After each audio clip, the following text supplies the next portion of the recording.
hello meu, sunt Dragoș 49, alături de mine îi Raf 47 și filmăm pe canalul lui. Vrem să vă arătăm cum să vă instalați Aptoide pentru Minecraft. Ăsta are multe, să zic, emoții primului episod. Vreau să dați like, abonați-vă la canalul lui. Dacă nu... Vă promit că fac video în fiecare zi.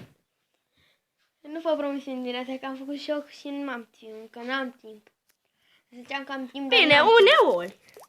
Eu filmez când am timp, nu prea am timp de când hău.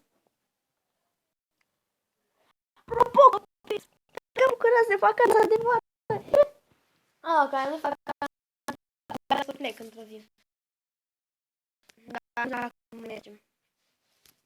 Hai să scrieți Aptoide pentru Minecraft, Aptoide Minecraft, și o să intrați pe prima pagină și o să vă arate așa. Vedeți aici, descărcați.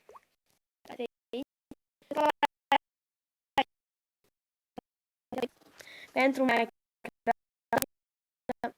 Da, filmează. Dar nu știu. Am instalat, o să joace și Minecraft cu voi. Mergeți multiplayer, dar deschid. Intrați aici pe nu știu ce aplicație. Și intrați aici, dați următor, bla bla bla și vorbește și ăsta. Hai, vorbești tu. Eu nu știu ce mai spun. Spune un cuvânt. Ai, pe bune! Nu perele. Ce? Ai zis hai perele.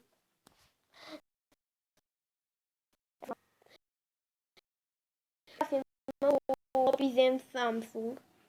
Că ăsta are Samsung J1. Da, îmi pare rău, n-am avut buget. Asta e mamei lui. Fostul. Da, fostul. Telefon al mamei lui. Dați aici deschide. Vorbești o leacă, mă. E Rafael. Și nu e Rafael, m-am urcat. Rafa. Raf. Să merge la Sertoasele Ninja. O să mă abonez și eu la el, că mi-e drag. Deci abia prieten. Repet. Aici o să intrați direct, o să mă cea. Ok. Instalați aici, așa apare la asta. Ăsta și l-a instalat. Și dacă vine din instalat și să le instalați din nou, nu mai faceți chestia asta, că dacă nu o găsiți, hai lasă. Unde este? Ăla, unde era prostia aia? Descărcări. Bine, intrați la descărcări și o să vă apară din nou.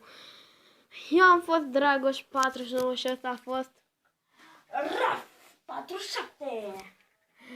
Vrea să zică 49 odată și am făcut eu să facă. Nu, prima oară când ziceai ce nume să spui.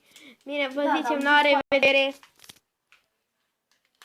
Și la revedere! Și weekend plăcut, copii și băieți și fete. Pa, pa!